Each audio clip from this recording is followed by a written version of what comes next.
Good day, everyone. I'm glad that we are seeing each other again. I am the Secretary General of Taiwan Host Association, Jessie Zhu. So I'm really happy today that I can share with everyone about the regulations of homestay management in Taiwan, as well as its development. In fact, when we talked about regulations, it sounds boring. But don't you worry, I'm gonna explain it in a very fun way. And I'm gonna tell you about the development of homestay in Taiwan. The homestay development and the regulation are actually connected with each other.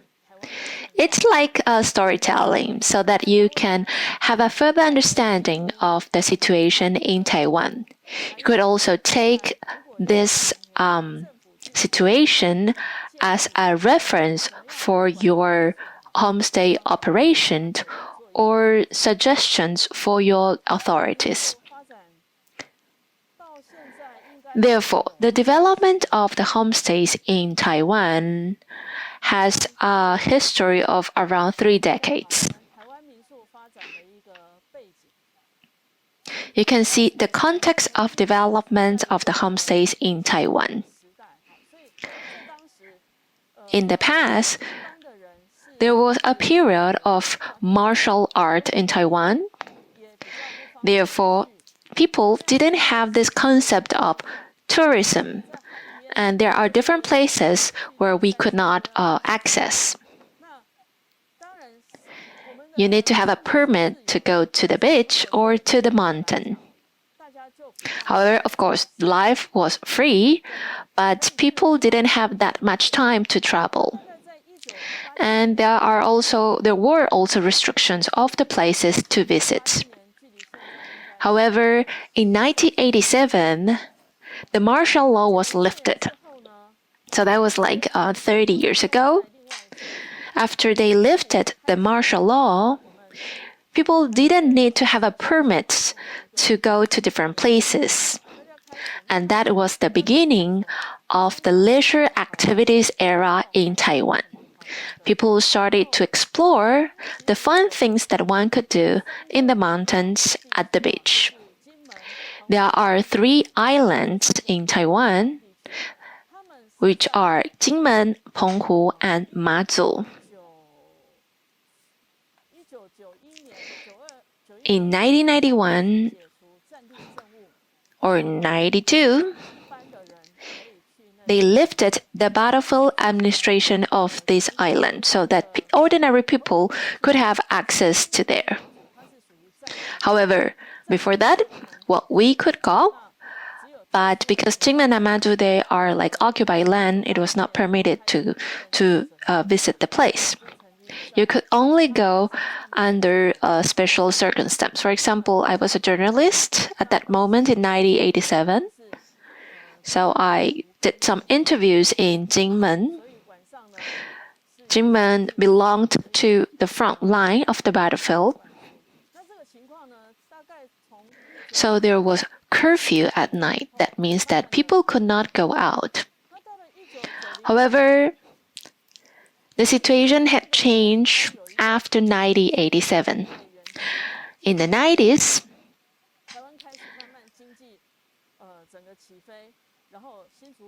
a Hsinchu Scientific Park emerged in Taiwan, in which the economy of Taiwan took off. In the science park, many new technology industries were introduced. So there were like more engineers or tech-related workforces. These companies, which came from the abroad, they implemented a more advanced leisure systems.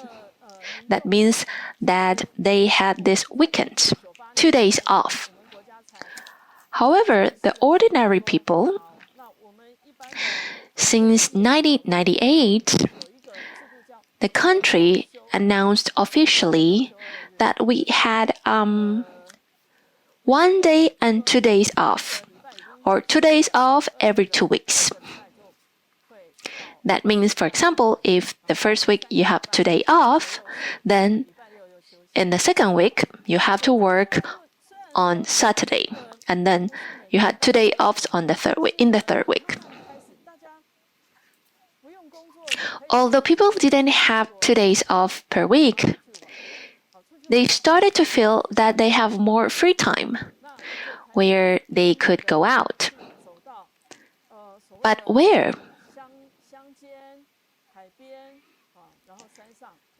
They started to go to the rural areas, to the beach, to the mountains. And that was the emergence of the domestic trouble. At the very beginning, as I said, this emergence of the domestic trouble, people will go to experience, for example, the farms and the farmhouses. That is like a free tour where you go by yourself. You could also join the guided tours, in which the bus would take you to the famous touristic spots, to the hotels. I'm not really sure which travel method is preferred in your country.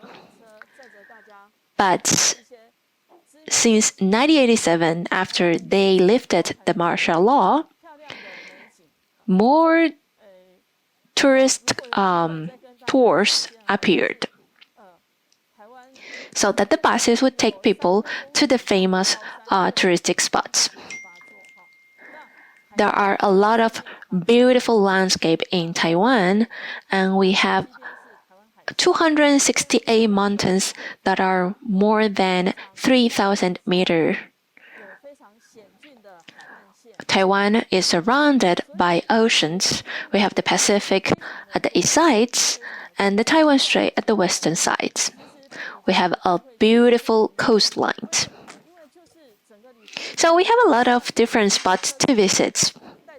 However, in the past, people would not go to the homestays, because in these tours, we have this bus which took people to go out, and the tour usually consisted of 40 to 50 people. However, in the homestays, they usually have 5 to 6 rooms, which cannot have this 40 to 50 people. A maximum maybe 20 only. However, because of the emergence of this domestic trouble, people started to have their weekends off, and maybe they had their cars. So during the weekends or the holidays, they would travel around with their friends and families. So this is more like a free tour type. They will go wherever they want. And this also led to the appearance of the different homestays. At the very beginning of the year 2000, in addition of the farms and the farmhouses, people started to put their villas to operate or to put B&B or homestays. What is this leisure villas? Well, I believe that in your country, there must be some rich people where they just buy a plot of land and they build a very beautiful house in the mountains or near the beach. And whenever they are free, they will take their friends and family to take a mini vacations there. That means that in the ordinary time, the common time, they will not be there, but they will go when they have the day offs. During the 80s and 90s, as the economy of Taiwan took off, a lot of affluent people appeared too, and they were tired of the city life or the urban life. So they will create or they will build this kind of mansions. As there were more and more people who would come out to travel, as some cases or that I know, these people, they just built a place where they could take the day off. However, their families, their friends would beg them to stay there. So, should they charge them? Well, it's a dilemma. So, they just started to operate as a homestay. This situation appeared around the year 2000. A lot of homestays appeared at that moment. Of course, these homestays, they did not have this professional operation or administration. As I said, you might put your farmhouse, your farm, as a homestay. You just clean the rooms. You don't even change the bed sheet because, well, the rural life, they would not be that luxurious of changing it every day because it would not be dirty. You wouldn't change your bed sheet every day either. Therefore, the hygienic conditions is not that adequate or appropriate. Another thing is that when the reception, it's not like hotel where the professional had been trained to do so. In terms of the breakfast, they might not be approved by the hygienic authorities because it's just the kitchen, their home kitchen. So they might not reach to the standards of providing food to the clients. The weird thing is that as it was like a boom of the domestic tourism, you would have clients if you had the rooms. The owners of this homestay did not have the attitude of sustainable operation. They just competed with the price. There were no authorities that would supervise their service quality. Therefore, in the market, there would be different standards of services. If I were a customer, if I'm staying in a homestay, I would find out probably, that this homestay is awful, not clean enough. Maybe they had a very good marketing. However, the owner might not be very friendly. They do not meet any of the standards. The services were not good.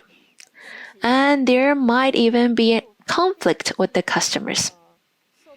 Because during this moment, homestays were not an industry that was regulated by the government. Therefore, the customers were not guaranteed. They were not protected. The owners did not have professional training and they did not know how to operate the homestay, how to enhance their quality. So that's around the year 2000s. In Taiwan, of course, this similar situation might happen in your country. Maybe in your country, there's no any regulation that would regulate the administration of the homestays because the government might not think that there's an economic of scale there. Now let's continue to see the development of Taiwan. As I said, actually, the scale of the homestay was big enough. However, the government did nothing to do so, and that was chaotic at the moment. What I'm presenting here is, as you can see, in December 2001, the government have promulgated regulations that regulates the administration of the homestays. The main authority is the Ministry of Transportation and Communication of Taiwan. However, there were other units involved because some of the homestay belong to farmlands. So this would involve the Council of Agriculture. So that would be the authority of agriculture in Taiwan. It might also involve the usage of the lands and the usage of the architecture. So this would involve the construction and planning agency who is in charge of the land and architecture. This is from the Ministry of Interior. However, the main authority is the Tourism Bureau. They needed to regulate the homestay and help the tourism industry in Taiwan to advance in a healthier direction. So the first regulation was promulgated in 2001. And then there were amendments in November 2017 and October 2019. So the most recent one would be the one that was made in October 2019. Actually, from 2001 to 2019, there was drastic changes in terms of homestays in Taiwan. Because of these many factors, the regulations also adapted to these changes. As we talked about the development of the regulation, actually this regulation needed to be in line with the development of homestays in Taiwan. It is indeed an auxiliary management tool.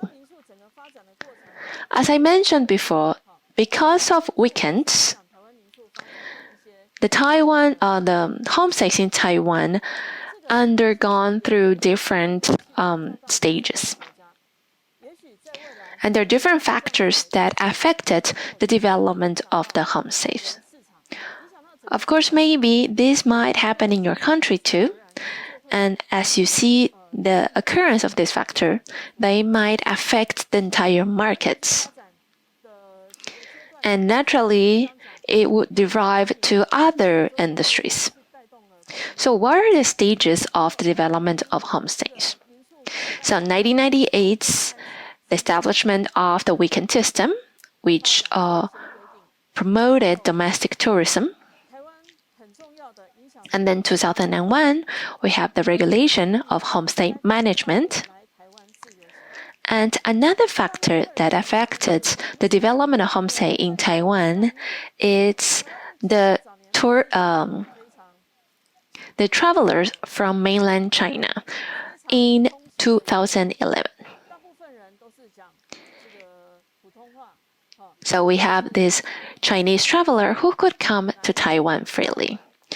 Well, at the early stages in Taiwan, it was not a very English-speaking country because people would speak Chinese or Taiwanese. So most of the owners of the homestay, they would not speak English.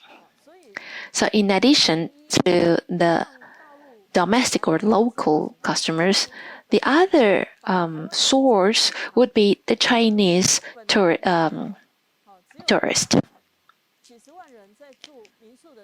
As they opened the border for these Chinese travelers, the market in Taiwan expanded from 100,000 to millions.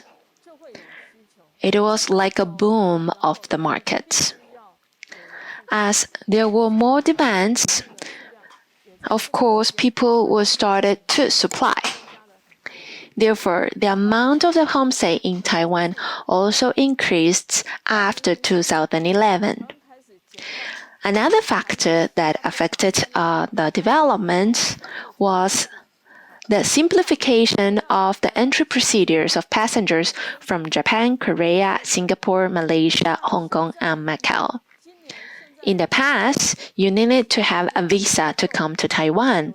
However, well, of course, this year, because of the pandemic, we have certain quarantine regulations.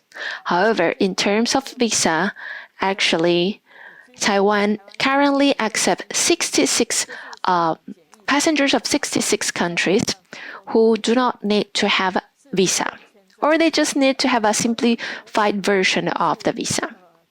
For example, passengers from Japan, Korea, and Malaysia, they do not need visa.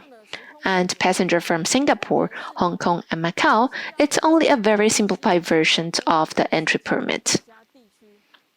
Under these circumstances, a lot of people, like for example from Singapore, Malaysia, Hong Kong, and Macau, they would speak Chinese, Mandarin.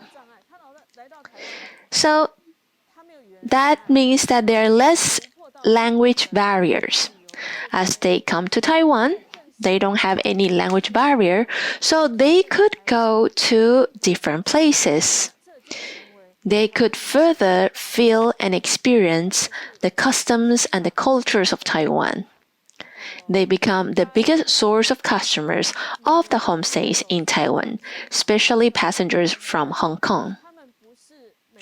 I think more than 10,000 of tourists from Hong Kong, they would come not only once per year, they would come 2, 3, or even every month to Taiwan. And this passenger or this tourist, they would not stay in the cities. They would go to the rural areas to explore the rural area, the beach, and the mountains of Taiwan. They might get really familiarized with certain homestays.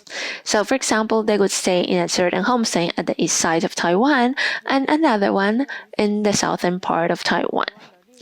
They become like a very regular customers of this homestay. It's like another house in Taiwan. As I have mentioned, we have different stages of development of homestays in Taiwan. As you can see from this table, speaking of the legal homestays, after the promulgation of the law in 2000, at that moment there were more than 1,000 of homestays in Taiwan. However, they were all illegal. After the promulgation of the laws, the number of the homestay increased to 3,397 legal homestays. So that's triple growth in 10 years. So now, at that moment, there were more than 3,000 of legal homestays, and there were 13,488 rooms. That's a drastic growth too in terms of the numbers of the rooms. And then in this year, 2021, how many homestays do we have in Taiwan? As you can see in my PowerPoints, well, actually, I should give you like an activity to guess. However, according to the statistics of the Bureau of the Tourism Agency, until August this year, there were 10,183 legal homestays, and there are more than 40,000 of rooms in Taiwan. So from 2016 to 2020, it's also a growth of 3 times. And if we see it from 2001 to 2021, it's a growth of 10 times, from 0 to more than 10,000. So currently we have more than 10,000 of homestays or hostels or B&B in Taiwan. And there are around 20 to 30,000 people who work in the industry of homestays. And their production output, according to a non-official statistics, it might reach to 750 million of Taiwanese dollars. That would be their incomes. That accounts a very big part of Taiwan's tourism. It's a fundamental part of the tourism in Taiwan. I believe that the entire economic of scale would become bigger and bigger. Why? Because from last year, because of the pandemic, we could observe that, for example, the larger hotels, they were facing the same problem. They have a fixed expenditure because they have to hire a certain amount of employees. So it's very difficult for them to reduce their operating cost. However, for the consumers, of course, the hotels they are more systematic. However, you would get in touch or in contact with unspecific people. However, if you go to a homestay, maybe there's only 5 rooms in a homestay, so you might get in touch with only 10 or 15 people. But if you go to a hotel, if you stay there, from going to the elevator or the lift to your room, you might pass through a lot of public facilities. So it's a space where more than 100 of people were there. So since last year, we've observed a very interesting phenomenon. Actually, the pandemic did not affect that much the homestays because people who would not stay in the homestay, people who would love to stay in the hotels, they would start have their gatherings in the homestays with their families, for instance. And because a lot of hotels, they are located in the city, and because of the pandemic, people will go to a remote area where there are less people, like mountains, the beach. Naturally, they would prefer to go to the homestays, which comply with their preferences. So, for example, in the case of Taiwan, April and May was the month that was severely affected by the pandemic.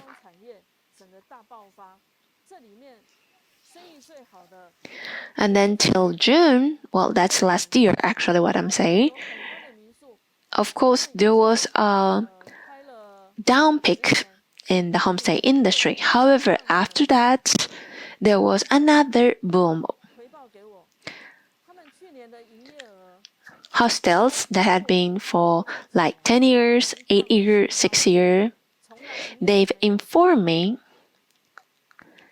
that their income actually surpasses the year before that. It was like a new peak. They've never had this kind or this amount of income.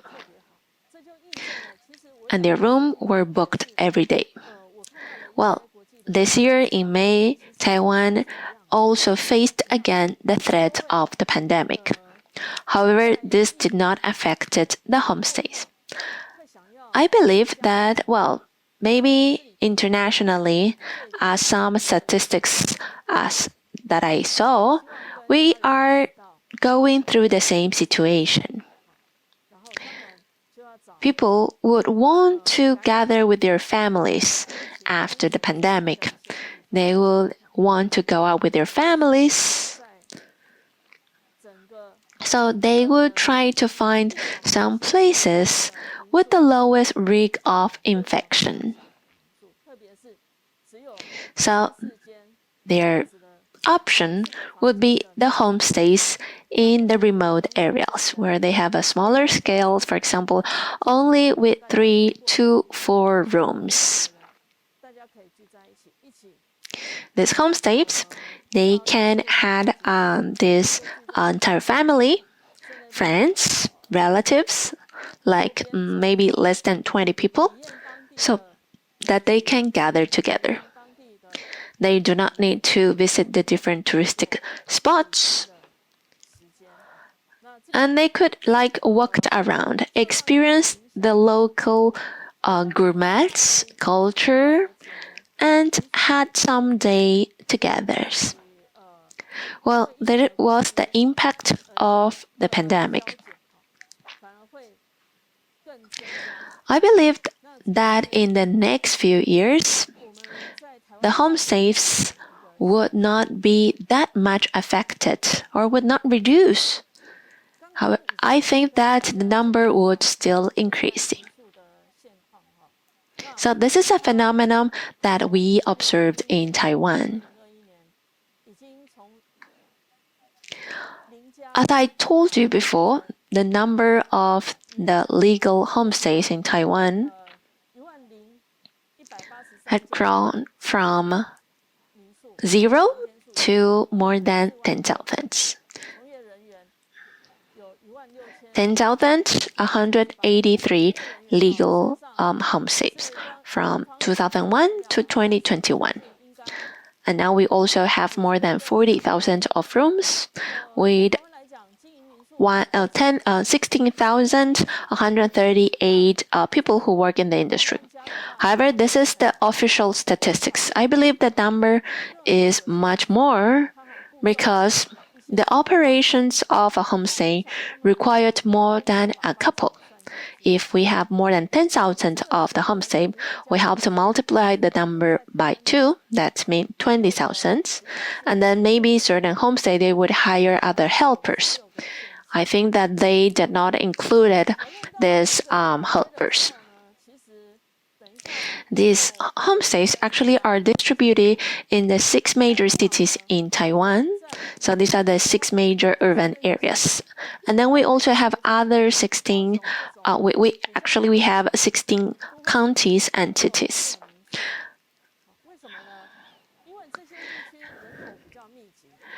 For example, the homestays could not be established in the bigger cities, like for example in Taipei, Taichung, Kaohsiung. And why is so? Because actually the population is denser in these areas, and if you need to put a homestay, there would be more strangers around the communities. People would have certain suspicions in regard of the safety of the access. Therefore, in the past, we could not have homestays in the cities in Taiwan. However, 6 years ago, the Tainan city had made some changes. Well, Tainan is actually a very ancient city where they have different historic sites, different local gourmets, and the lifestyle, the pace of the lifestyle here is very slow. They are still following the pace of 20, 30, 40 years ago. I don't know why. I don't know if you've seen this kind of situation. After the 80s, as the economy took off, the population were gathered in the city areas. We become really busy, so people started to dream of having a slower lifestyles, like being locals, not hurrying to different places, not rushing to different places. Maybe you have different kind of gourmets. You don't need the fast food. And for example, in the city, maybe you cannot have this kind of traditional meals because the population are actually from different places. So it's very difficult to preserve these traditional meals. In Tainan, for instance, we have certain bistros or restaurants that were passed down to their 3rd or 2nd generations, or they may even have 100 years of histories. They are still very cheap, and the flavor are really local, and this actually attracted the Taiwanese people in the past decades. After they opened the border for the tourists from China, Hong Kong, whether in China or in Hong Kong, their pace or lifestyle pace is still really fast. Like for example, Shanghai and Beijing. It's crowded, the places, they are really busy. And as they come to Taiwan, they all wanted to visit Tainan, this small city where everything is slow, people are very simple-minded, and the meals are traditionals. So this place has become really popular. Therefore, in Tainan, many of the households, they just put their houses as homestays. But they could not legalize the homestays because the government did not permit to have homestays in the city areas. After certain negotiations with the government, the city government of Tainan started to revise this situation. They think that if these tourists could stay in Tainan City, they could experience of being a Taiwanese instead of just visiting the touristic spots. Why would Taiwanese people's lifestyle be this slow? How's their lifestyle? So they have to live in the valleys, the small alleys here in Tainan to feel it. Therefore, the city government of Tainan, they've opened 2 regions, the regions where they have more historic site, to put these homestays. So this was the first case or city that started to allow the establishments of homestays in the bigger cities. And then Hsinchu also followed the same policy 2 years ago, and then Chiayi and Kaohsiung. In Kaohsiung, for example, they have specific area where they could put the homestays. Well, in Taipei, they cannot have these homestays. However, there's one legal homestays in Yangming Mountain. It's actually a leisure farm. So that's why it can be considered as a homestay. For example, in the city areas or in the Taipei city area, they cannot have these homestays. They are considering, like for example, Street Dihua, to open this area for the establishment of the homestays. This is actually related with the regulations of homestays in Tainan. After 20 years of development, actually we have different appearances of homestays in Taiwan. It's not just your house. It's not like just cleaning your house and attending these tourists. We have different kind of appearances and patterns nowadays. So now, I'm going to explain the history of the development of homestays in Taiwan with an example, with a real homestay. As you can see from the photo, this homestay is called Fenchun Villa. It is a homestay located in the mountainous areas in Yilan County. It has a history of about 22 years. So it was actually opened in about 2000. The owners of this homestay, at the very beginning, they wanted to build a place in the mountains for their families. Therefore, they purchased a piece of land in the mountain. They started to plan and construct like a villa for their families. At the very beginning, their parents, their friends, their relatives, they just go there for vacation, and they felt that the air was too good there, and the landscape was really beautiful.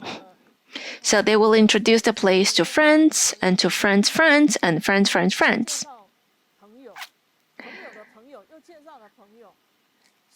Consequently, friends who were not really familiar with the owner, they would just go to their house, like at the outer side of the gates, and they just wanted to go inside to visit. That was actually a bit troublesome for them.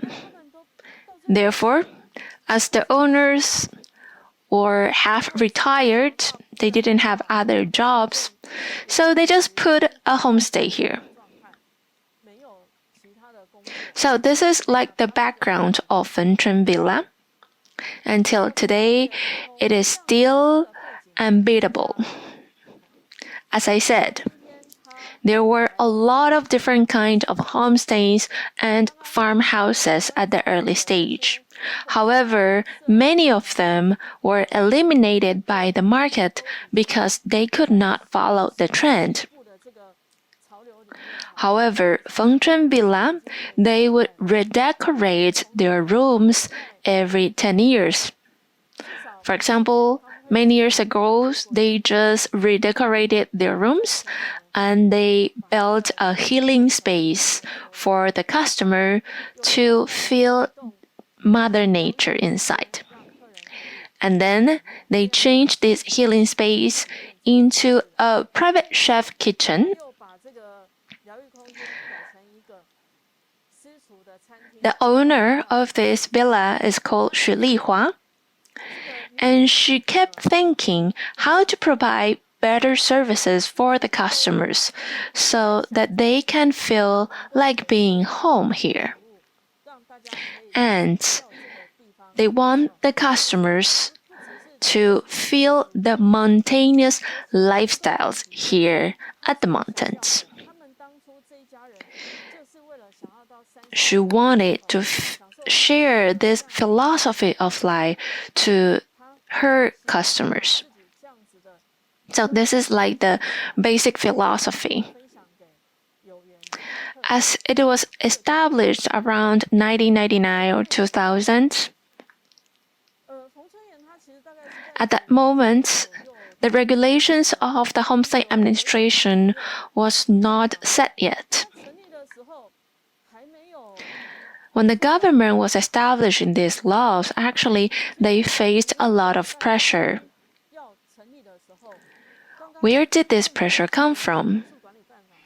Because actually, it's reasonable to have certain regulations to manage the homestays at that moment. However, there were some people who did not wish to legalize the homestays. Those were the hotel industry. Because once the homestays were legalized, they will take certain market shares of the hotels. Therefore, at that moment when they were trying to promulgate this regulation, there was a big part of opposition who came from the hotel industry. They thought that the homestays were not regular accommodation providers and they did not have a good service. So they didn't support the government to legalize the homestays. However, there's another party, which were scholars, who believed it was the demand of the era. Because if you do not regularize the situation, there would be more problems. That's how this regulation arose. Of course, I cannot take you to see regulation law by law because it's in Chinese. It's not going to be easy for you to understand. But at that moment, there were certain negotiations between the different parties. For example, they limited the amount of the homestay rooms into 5. That means that you cannot exceed 5 rooms in a homestay or Airbnb. However, if you have a homestay, an Airbnb, a hotel, if you only have 5 rooms, it's very difficult for you to operate because your basic cost, it's very difficult to reach to equilibrium of the cost.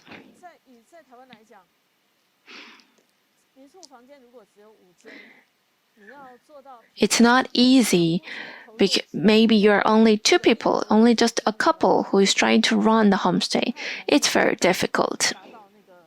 Of course, there are different homestays in Taiwan who do not depend the homestay industry to make money. It's very difficult to reach to an economy of scale with 5 rooms. Therefore, the tourism bureau, they relaxed this restriction into 8. And if you are in a remote area or offshore island, you could have up to 15 rooms. Of course, if you have 15 rooms, it's going to be very difficult for 2 people to run the place, so you need to hire other helpers. Of course, if you do so, you would help to promote the local industry and you would solve certain employment problems in this remote area because you're bringing job opportunities. Of course, this is a gradual change of the last few years. People started to welcome the homestays, the Airbnb, the B&Bs. I believe in your countries, if the homestay industry is just emerging, this development history of homestays in Taiwan could be used as a reference. So this is the example of Fengchun Villa in Yilan. At the very beginning, as it has a vast area of land, as you can see from the picture, it's very big. And it had around 13 rooms. However, because of the homestay administration rules, as it limited to only 5 rooms, it was not their fault because if they build this homestay after the promulgations of the law, of course they must comply with the law. However, it existed before the promulgation of the law, and now they cannot comply with the law. What could they do? Therefore, they did some modifications. They just merged 2 rooms into 1. In this way, they could meet the regulated amount of rooms in a homestay. Of course, this is a very painful decision for the owners because this could affect their income.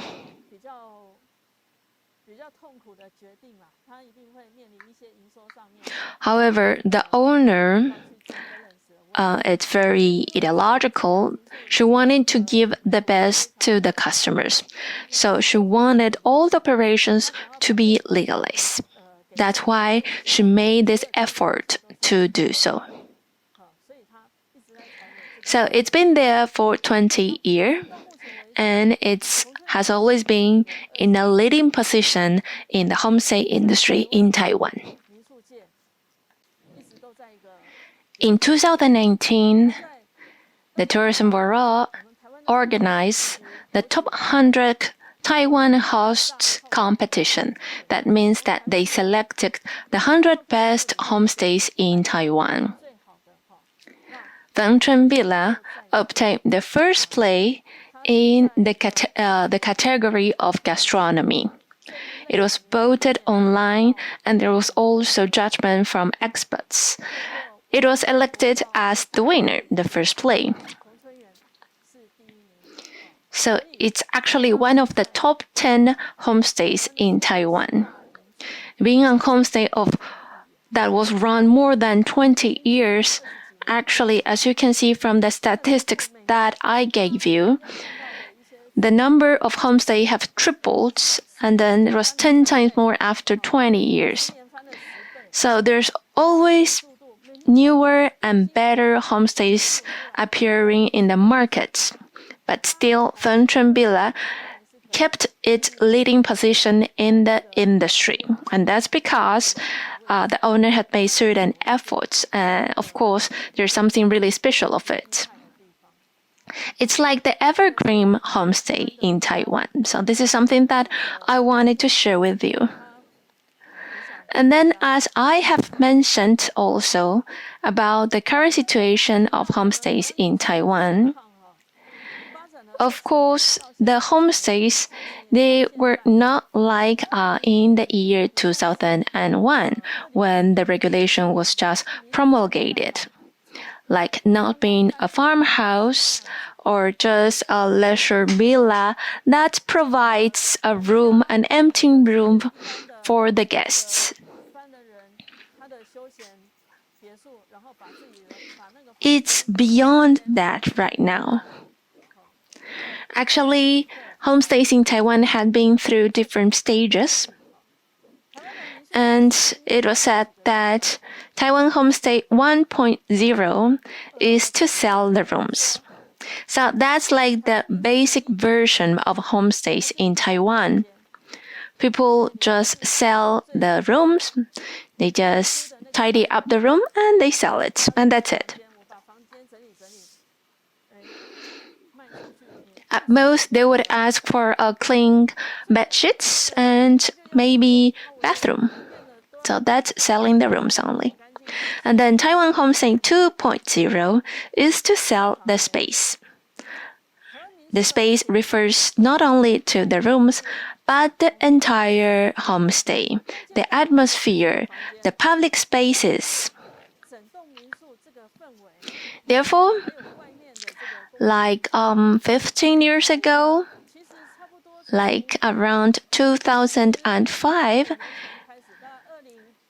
many homestays with European structures, architectures appeared in different places in Taiwan, or Mediterranean architecture. Because at that moment, Taiwanese people could go travel abroad. They could go to the Mediterranean, to Europe, and of course, it's not possible for people to go to Europe or to the Mediterranean, to England, to Northern Europe every year. So they missed the place. Therefore, in Taiwan, a lot of homestays they started to construct castles, like European architectures or Mediterranean architectures. And their names would be very European too, like the Provence, or Florence, or Greek, or Northern European something.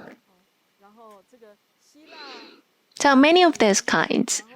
This is the so-called selling the space.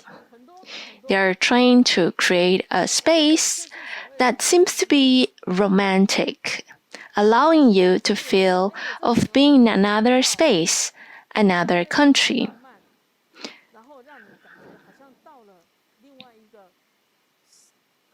So this is the Taiwan Homestay 2.0. Now, Taiwan Homestay is in its 3.0 version. And what do we sell here?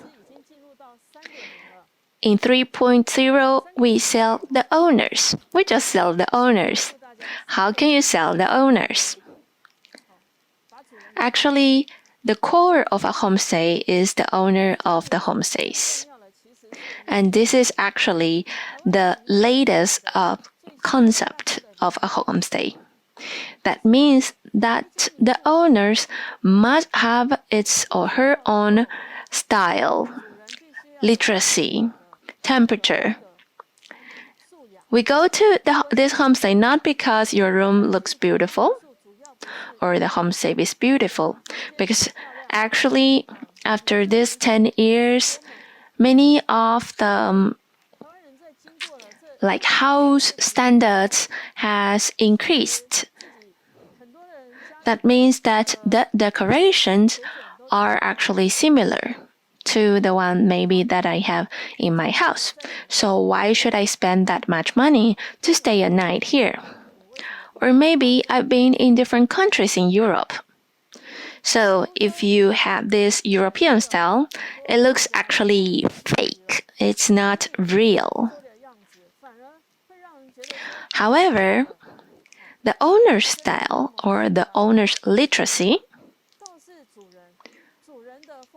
it's something unique that all homestays owners have. It's like the owner of Fenchun Villa. She knows about tea ceremony. She's been learning about tea, or her literacy about tea is profound. So the customer who go to her homestay, they can feel this atmosphere or the personality or the styles that is cultivated by this tea ceremony. We can say that there are many different special homestays in Taiwan right now. For example, in Taichung, the owner of this homestay used to be a hairdresser. So they just put like hairdressing room in the homestay. So if the owner has time and maybe there's customer, they can do the hair or make a hairstyle if they hit on each other. Well, when I mean hit on each other, it's not like loving each other, but having fun together. And this is not something that one could experience in an ordinary hotel. I just want to let you know that there's different kinds of homestays in Taiwan right now. And this is not only like having a clean place for the guests or having a very good environment. You should also need to have this basic etiquette of attending the guests. And finally, you need to have your own style, literacy, and temperature. And this is something that people would like to experience. And then, as I have said, there are around 10,000 legal homestays, and of course, there are other illegals. And among these homestays, the legal homestays, they have a different style, different types of homestays, like those with mountainous or beach view. Maybe it's next to a beautiful beach, and you can just see the ocean in your balcony. Or maybe it's in the mountain. You just open the window and you can breathe the fresh air of the mountain. With this landscape, actually, you don't need to go to any touristic spots. You just sit at your balcony, and it feels like being in vacation.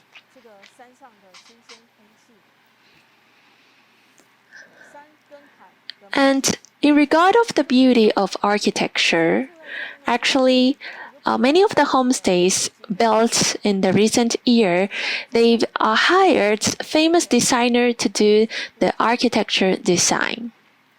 And that's because they like to see different types of designs. And they will go to different homestay and find different uniqueness. For example, here, Laguna, it uses the designs of waves because it's just next to the coastlines. It's gorgeous. A lot of influencers like to take picture in this place because of this beautiful architecture. And this is very popular right now. A lot of young people, influencers, they will take pictures here. And then at the right corner here, at the upper right, we have this Chu Art Villa. It actually won an international architectural award in the category of ecology. Why? How could it win the prize? Actually, this homestay is in a 3-hectare forest, and they only have 4 rooms. So it's actually a really big forest, but only with 4 rooms inside. When the owner was building this homestay, these 4 rooms, And of course, the dining area, actually, it's a total of 5 spaces. They did not cut any tree. And that's special about it. He just trying to find a piece of land where they could build this architecture. And based on the topography, they designed the house. And this is something that the Taiwanese homestays are doing. And people go there because they want to experience the uniqueness of this architecture, how to make the best use of the spaces. So this is not just giving out your rooms at your houses to the guests.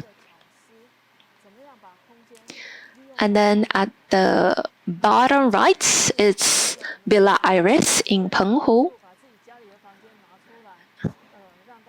The initial concept was to build like a owl. Do you think it looks like an owl? So actually, there's a lot of different beautiful homestays in Taiwan. And then here we have Ola in Yilan. So the owner wanted to build a Spanish-style architecture with big corridors. And then we do have like a cool water pool where they can just play in the water. And then here at the upper right corner on the right side, this is another kind of homestays where they built the houses upon the trees. That means that they are tree houses. Well, I didn't put the tree houses here in the pictures, but this is the reception. But there's an area where all the houses, the rooms, are up in the trees. You have to climb up the ladders in order to get into the rooms. So this is another very special homestay. And then here at the right bottom, we have this ancient antique houses, architectures in Jinmen. So Jinmen is actually one of the 3 offshore islands within the territory of Taiwan. And Jinmen is actually located near to mainland China. Due to the war at the early ages, it used to be a battlefield region. And it preserved a lot of Mingnan-style architectures. So those are the traditional Mingnan architectures. And it was built in the 19th century. So that means that they have a history of more than 2 centuries. Maybe in your country, you might have this kind of historical architecture. So maybe you could run a homestay within this historical architecture. You can think about it. But of course, there are certain difficulties when you're trying to use this historical architecture as a homestay or a B&B. Because for example, the bathroom facility, they might not be very modernized. And these homestays in Jinmen, well, now actually Jinmen is a national park. And these ancient houses, they use the government budgets to repair. During these procedures, they just turned these traditional spaces into rooms that one could stay. And they also renovated all the bathroom facilities. Therefore, you might be sleeping on some mirrors at night. You are using a very modernized bathroom facilities, but the entire outdoor area or the public spaces seems to be 200 or 300 years ago. It's very interesting. So these are the different kinds of homestays that we do have in Taiwan. Another strong point of the homestays in Taiwan is that, for example, some of them are located in the rural areas, or maybe they have tea farms or coffee farms, or next to the beach where they cultivate the oyster or they just go fishing. So you can experience different kind of DIY activities. You can stay in a homestay and maybe the owner has a fish boat, or maybe they have a tea farm, or organic paddy fields. So you could have different activities when you're staying in these homestays. Maybe they have these fruit farms where you can harvest the fruits, and this is not something that a hotel can provide. You have to be in these hostels or these homestays to experience this. As you can see here, this is the Fengchun Villa in Yilan. This is a DIY scone activity. This is not, of course, we know that the scones are English snack. Actually, here they included other local ingredients like the duck meat from Yilan County. And because Fengchun Villa is located in Shanxing Village, which is known for the green onions. These green onions are sweet, very aromatic, so they included this Shanxing green onion and duck mix into the scones.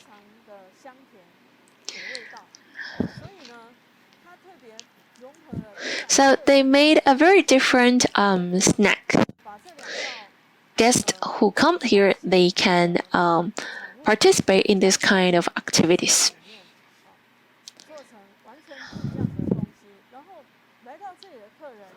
And if you are familiarized with these English scones, you know that the scones are really, it's like a homemade snack. You might have your grandma's recipe, and they just start making the knot, and then they just bake it. It's actually, you can make it in half an hour. It's very simple. So it's a very suitable meal to do it in an afternoon. However, here, they integrated the local features, making it a very special thing. So people would remember that they made this kind of scones, they've been in this kind of activities in Fengchun Villa. And it's fun, and it's good to eat. In addition of these indoor activities, like these gastronomic experiences, you might have other activities, like art crafts. For example, in Taiwan, we have a place that is called Bamboo Mountains, because they have this bamboo forest in the entire mountain. And then there is homestay in these bamboo mountains where they do bamboo lanterns. This is another kind of DIY activities. In addition to this, you might make things and you can take it back to your house as a souvenir. Or maybe you can just eat it, but you can have fun. And then there's other homestays because they are close to the beach or the mountain. They have other kind of activities. For example, we have this homestay in Penghu, which is called Migrator Intertidal Homestay. And there's a beach in front of the place. And then they prepare some canoes. So during the upper tide in the morning, they can just push the canoes into the sea. And they can enjoy a canoe experience in the calm ocean bay. all these are free because this is something natural conditions, environmental condition that it has. And then there's another homestay or hostel in Hualien, which is called 以和金.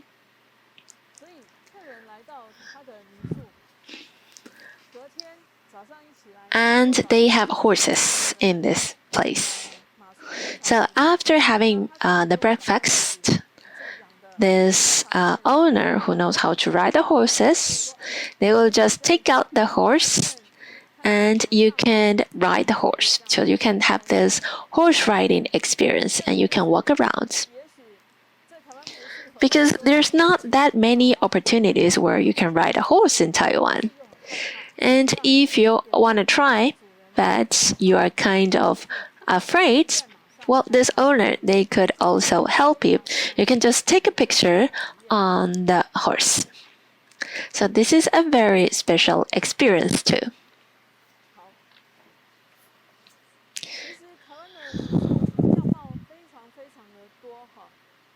So,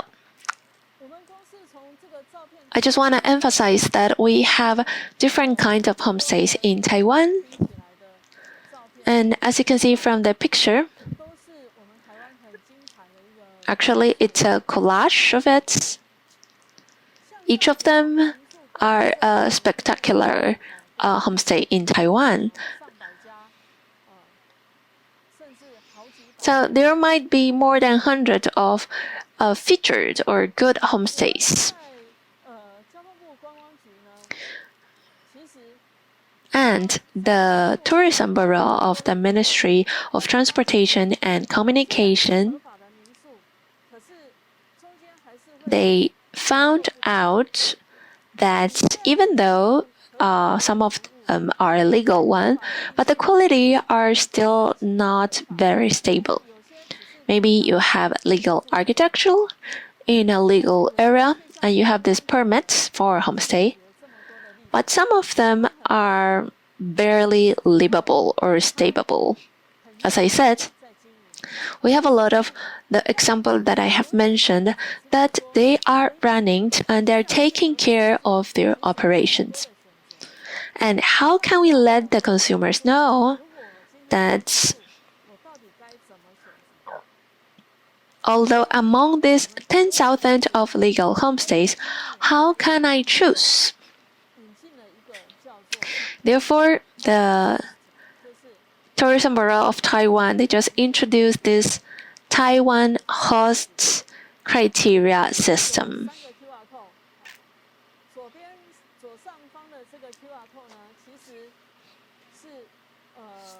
So we have the 3 QR code here at the left upper sides. It's the official website of Taiwan Host Association. So if you're interested in what Taiwan Host Association is, you can just scan this QR code. There's an English version of it. So you can see, like, for example, the background of Taiwan Host Association. Since 2011, when they implemented the systems, they started to categorize the standards and the services of the homestays in Taiwan. Currently, we have 1,183 Taiwan host homestays. That means that only 10% of this of the 10,000 of homestay are elected as Taiwan host homestays. So among the 10, one is only elected out of 10. So this is actually a very strict evaluation. With this logo, it means that you've reached to a certain standard in terms of your cleanliness, your facilities, the quality of your services. And gradually, many of the consumers in Taiwan, they started to, they know about this Taiwan host logo and they would stay in homestay with this logo. This logo has an expiration, so it actually expires in 3 years. It's not a permanent qualification. So every year you have a regular evaluation of the authorities. And of course, if there's any complaint from the customer saying that this is a Taiwan homestay, but there's certain problem with its cleanliness, or maybe the reception there's some problems, or the facilities are too old, not adequate, you have to proceed to a very complex procedures in order to stay into these qualified conditions. So I hope that you could scan this QR code to see the Taiwan Host Association. This is the English version, so you can just check out the websites. So this is the official website of Taiwan Host Association. So the Tourism Bureau did not establish a special Taiwan Host website for it, but this association is trying to find all the elite homestays among these thousands of Taiwan host homestays, and they just established this association. The aim is to help all these legal homestays, if they want to become Taiwan host homestays, they want to keep improving, the association will help them to do so. Therefore, they can have exchanges within the industry, they can have co-marketing, and they can make the entire industry better and better. And then at the bottom side, on the left side, we have this QR code of the Facebook. So this is the Facebook of Taiwan Host Association. And then at the right side, you have the official line account of Taiwan Host Association. So if you have any question, you can also do it in line. Of course, the current interfaces of the Facebook and the line are in Chinese. So maybe it's not that helpful. But still, if you have any question, we will do our best to answer all your questions and inquiries. So coming back to the upper corner on the left side, if you have any question in regard to Taiwan Host, you can also scan the QR code, and you can see the English version of the website. It tells you the history of Taiwan hosts and certain recent news of homestays in Taiwan. And there's also a presentation of around 80 Taiwan host homestays with English in English. So you can just check the websites. So actually, it's not enough to present you the one that I've mentioned, because we have other outstanding homestays in Taiwan. You can see very good homestays in Taiwan in our official website. You can see for example, their situation, their price, how they provide their services. And then some people ask me how to put a homestay in Taiwan. What are the procedures? Who can run a homestay? So as I have mentioned, I've talked about the history of development of homestays, a bit of the regulations, and of course you might be very curious, so how can I put a homestay here in Taiwan? Or if you want to run a homestay in your country, maybe you can use this as a reference to do an auto-evaluation. So I'm gonna briefly talk about this a bit. According to the regulations in Taiwan, of course, you need certain conditions in order to be qualified. Of course, you might have different conditions in your countries, but according to the laws and regulations in Taiwan, to get the permit, you have to put your homestay in a particular regions. These are the non-urban planning regions. That means that they do not belong to the city area. And then there's other like historic sites, landscape sites, national parks, remote areas, or offshore island, Aboriginal area, leisure farm areas. So here are the areas where you can put a homestay. As I've told you before, the 6 major city, you cannot have these homestays in the 6 major city. However, they are relaxing the rules a bit. For example, in Tainan, which was one of the first cities that did so.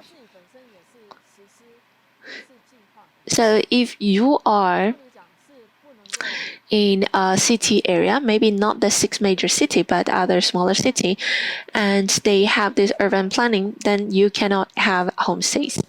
However, if you're located in a region with historic meaning or value, well, and it's announced by the city government that it's allowed to put the homestay, then you can put the homestay in these places.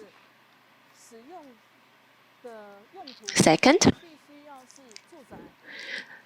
the license of your house must be residential. Of course, if it's a hotel, you must have hotel or commercial use permits. But if you want to open a homestay, the license must be residential or farmhouse. Of course, not every farmhouse at any place can be taken as a homestay. However, many of the homestays in Taiwan, their permits, it belongs to the category of farmhouse.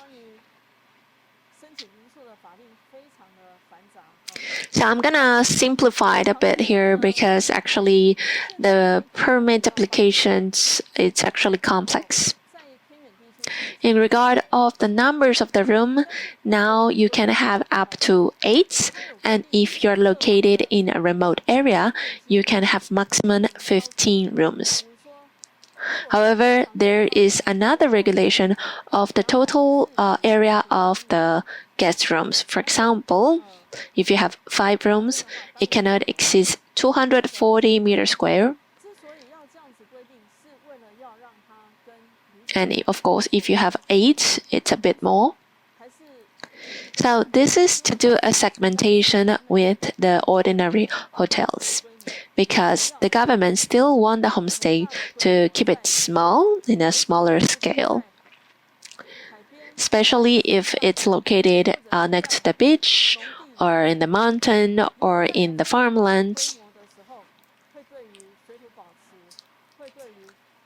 If it's too big, this might affect to the conservation of the soil. It might affect the ecology. And of course, you might say that there's hotels that are super big. However, if they are located at a mountainous slope or in the beach, they need to have a very strict environmental evaluation.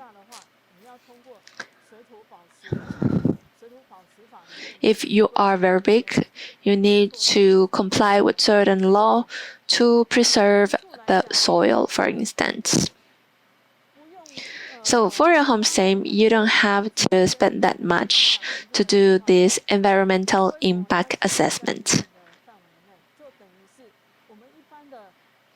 So it's just like building a vacation house in the mountain or next to the beach.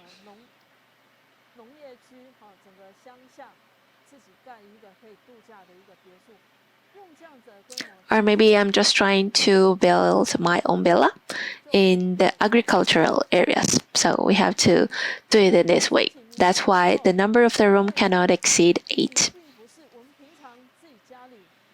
when you're applying for the permits. Of course, if it's your own house, your family will live there, and maybe your friends and relatives will stay there. But if you're having commercial behaviors, you have to be responsible for the security for these unspecific people. The government had to guarantee their safety. So there are certain regulations with the firefighting safety. For example, currently all the homestay, they need to use fireproof construction materials. They need to have fire extinguisher. For example, you need to have at least 2 fire extinguisher and one at least at every floor. All these extinguisher must be regularly inspected and they must be qualified. And then you need to have a smoke detector in every room.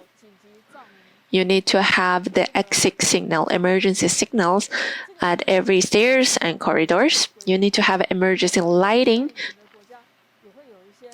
All these are part of the regulations of the firefighting security. So maybe you have other regulations in your countries that you must comply with. All this aim to protect the guests who come to your homestays. For example, if we stay in a homestay or in a hotel and there's a fire in the middle of the night, you're waking up in the middle of the darkness. You might not even know where the emergency door is. Where should you run? If it's very dark, of course, this might be very dangerous for you. Therefore, we need to comply with all these regulations, which is different of your own house. And then you must also have this public liability insurance, which can also guarantee the safety of the customers. This is also guaranteeing the owners of the homestay, because no one can predict the occurrence of an accident. Because if a customer, if there's any accident that happened to them, maybe it's not a really severe accident, but it might get you bankrupt. And if you have this insurance, then you can reduce your risks so that the insurance company can be liable of it. And this is actually a guarantee for the owners.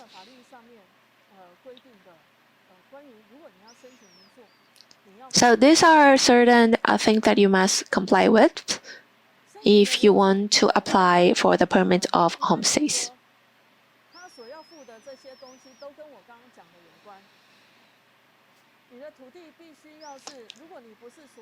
So all the documents that you must attach are related with what I've mentioned. If you are not the proprietor of your land, you need to have the right of usage, and it must be on a piece of land where you could put a homestay. The architecture must be legal too. And of course, you need to have this public liability insurance. You have to attach the pictures of the inside and outside of the homestays, fill the application form, and then submit all this documentation.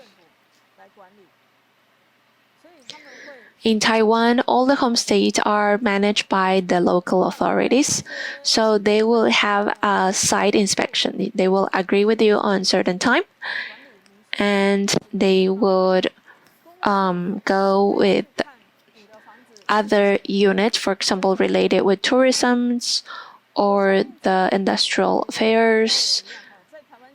They have to check whether your house are legal.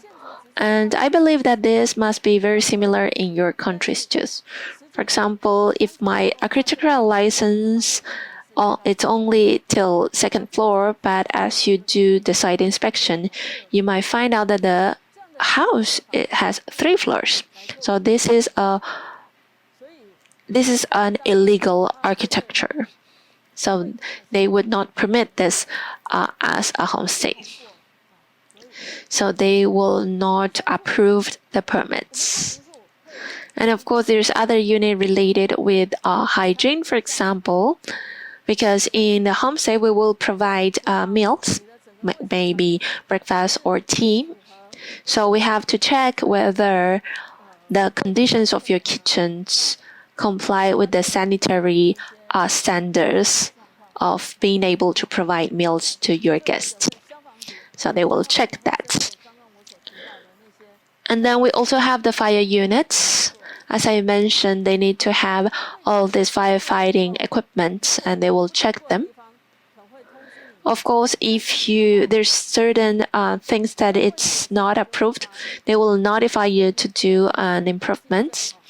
And then after you fix the problems, they will give you these homestay registration certificates, which looks like this in the picture.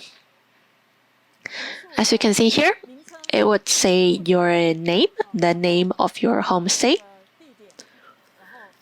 the person in charge, the location, the time that gives you the permit of this registration.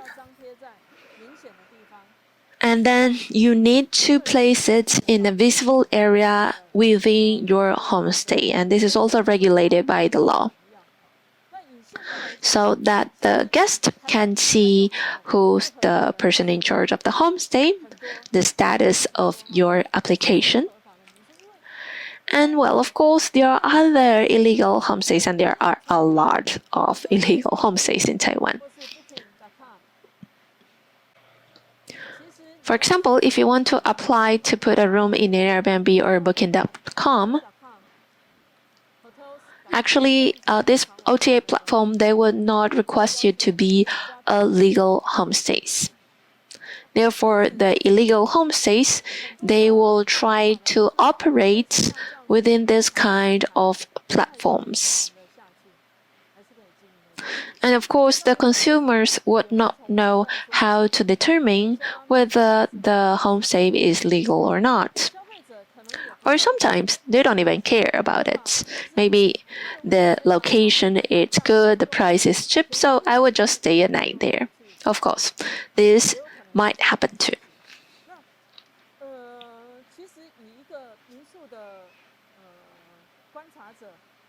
However, being an homestay industry observer, well, I consider myself as this. The illegal homestays is not beneficial for the development of the entire industry. And of course, there's some homestay who do not want to be managed by the governments, but still, I think it's better to be legal. As I said, if this illegal homestays and it's actually maybe something bad happened and it goes to the press coverage, this might affect all other homestays that are doing their best to manage their homestays. This would affect their reputation, especially in this digital era where everything is transmitted really fast. For example, we have this conflict with the consumers or many negative comments. And people, we will have this bad impression upon the entire homestay industry. So this would affect the one who's trying very hard to keep the homestays. So in the long term, I believe that if the government wants to do so, of course, I know that they might have this pressure from the other business or the hotels, and they try not to, find any other troubles for them. But actually, with the government's efforts, we could see certain results within these 10 years. And then in this 2-3 years, actually the subsidies from the government can be only granted for the legal homestays. So we are trying to reduce the numbers of the illegal homestays so that the entire homestay industry can advance in a healthier development. Of course, we do have a lot of things to be improved, but at least I think the experience of Taiwan can be taken as a reference for you so that maybe you can supervise your government to do certain managements, or you can form an alliance among the different homestays. You can do like regulations, and you agree that you need to provide the service with a certain standard for your customers. So you can build a very good public image so that people can recognize you. And you can get the recognition of the consumers, and they will try to find the good homestays. I think this is essential and fundamental. So this is something that I wanted to share with you about the regulations of the homestays in Taiwan, about the developments, and I hope that you can use this as a reference. Thank you very much for your listening.